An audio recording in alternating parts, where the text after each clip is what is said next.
It's been a while since I have done a video of any kind. This particular one is going to be about my new hobby, which is pottery.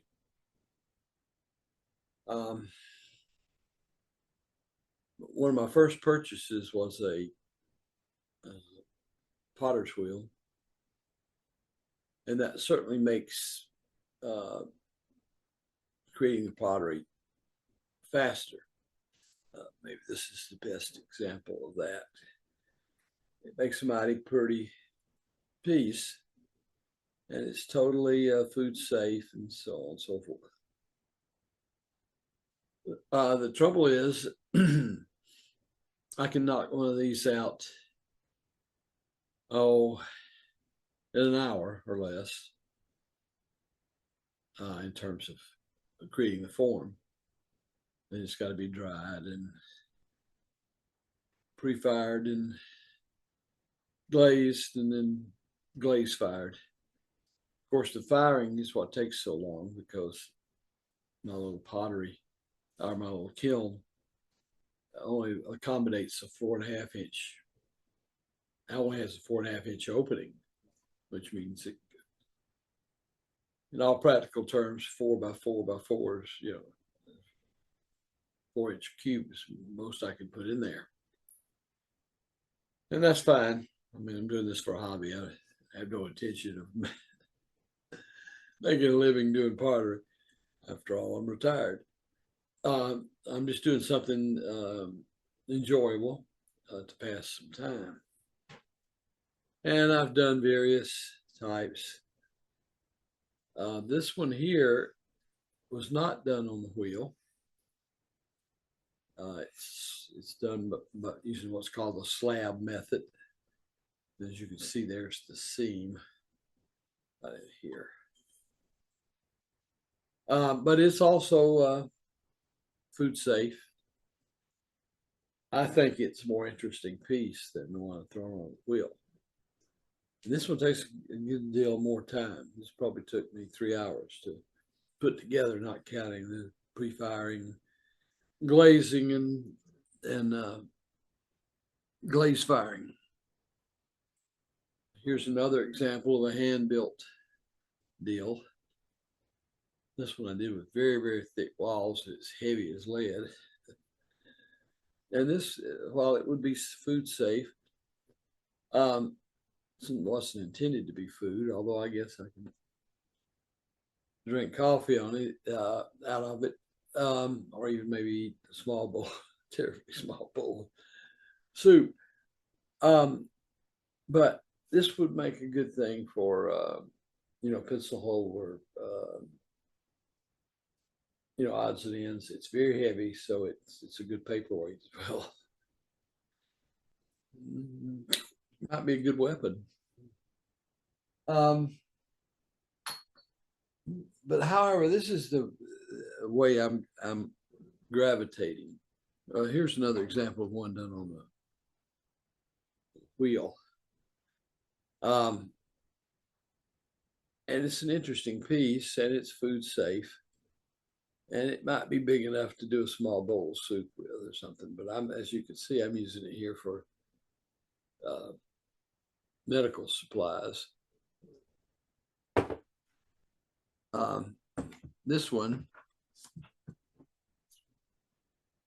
which is also very well, it's heavy because it's got a lot of stuff in it.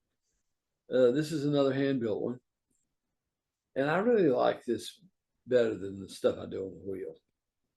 Much more interesting. Now this happens to be full of glass marbles, which I will oftentimes melt in the piece when I fire it. So it's really heavy. All right, but this is my most, well, I've done a couple of gifts using similar techniques, but this is all hand done, hand carved, food safe. This one, I guess, would be big enough to do a small bowl soup in or something. But it would be best used as a vase for plant or pens and pencils or whatever. It's heavy enough to be stable. And this one took a long time to do because of all the carving. And since one of my real objectives is to have an enjoyable pastime, this is probably the way I'm headed. Now, my biggest problem I'm running into is with this little Vevor kiln. It's not programmable, and it heats very fast. So I have to heat it up in increments of 50 degrees centigrade for 15 minutes to half an hour for each increment. So by the time I get it up to 1200 degrees centigrade, which is the maximum temperature that the kiln will do, it takes a lot of time, a lot of babysitting. Not too bad if I started in the morning so that I'm doing most of that while I'm piddling around the house doing other things. Just keep setting my timer and go back to it. If I go a little bit longer in a particular increment, that's no harm. I just can't go shorter. If I go shorter than that, the chances of it cracking are very, very strong and ruin the piece. So I'm getting close to the point where I need to make a serious investment in a larger programmable kiln. That's probably going to run me about $2,000.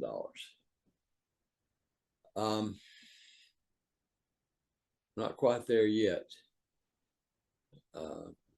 Instead, what I'm doing is I'm spending more time carving and doing artistic stuff. And let me get one more item that's a work in progress. Now, this is an oil lamp, so it does have some practical use.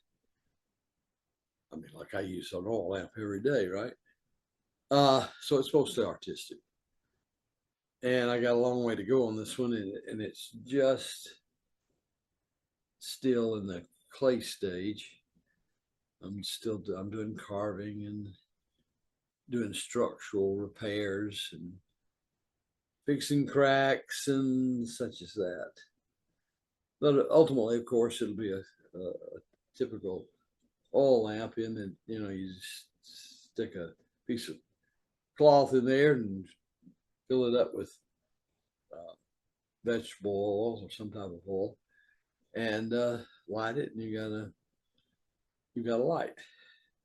A crude one, but after all, these have been in use, 10,000 years? Well, not that long, but anyway, long time. Then this will look a lot better once I use underglaze to highlight the carvings. Then I'll have to glaze it. And with this, I'll have to be sure it is thoroughly glazed because it's got to be able to hold oil without leaking. Otherwise, it becomes a fire hazard if these should ever, in fact, be used for that purpose. But it's something to do. But I think beyond that, the next step would be to abandon any kind of utility function and instead just go to straight artistic figures and shapes. And maybe graduate more toward carvings and whatnot. The beauty part about porcelain that really intrigues me, keeps me interested in it, is that you take clay, this is clay, Nothing more, nothing less. But once it's fully fired, it becomes a ceramic porcelain. And means it's going to be durable. You could, once it's fully fired, you could um, bury out in your backyard, and if somebody came across it 10,000 years later, it'd look exactly the same. Just wash it off. Time goes on, so that sort of intrigues me. Um, to actually create something so durable. In fact, I don't know of anything else I do create that durable. Metals rust, uh, wood rots, even stone tends to wear more than porcelain would. Because once it's glazed, as long as it doesn't suffer any impact, it would take maybe over 1,000 years for uh, any atmospheric wear to do away with it. So it's sort of a monument, I guess. Anyway, that's where I'm at, and just wanted to bring you up to date. Uh, I've had some health issues and been in the hospital some, so I've been out of pocket. Uh, so I just want to let my followers know I'm still here. I heard a song. Um, I guess I just listened to it for the first time recently. That talked about uh, I'm not a day older. I'm one less day of dying young. And I never really thought about that much, but it really, at my point in life and health, that sort of sunk in for what that's worth. All right. Well, thanks for watching this.